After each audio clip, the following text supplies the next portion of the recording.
Now you don't need to touch your phone. So you can do it by saying hey SIRI, and your phone will act. Or where is it? Voice activation here. So if I keep my thumb on the voice activation for a couple of seconds, take me to McDonald's. Quickly. One option I found is McDonald's. Is that the one you want? Yes. Getting directions to McDonald's.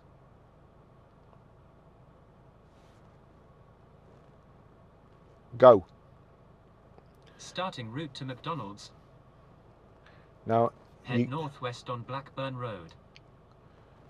You can either say go, or if you don't say anything, it will just assume that you've told it where to go, and it will go. So that's the navigation system using your iPhone, not using anything in here, just using this as an interface.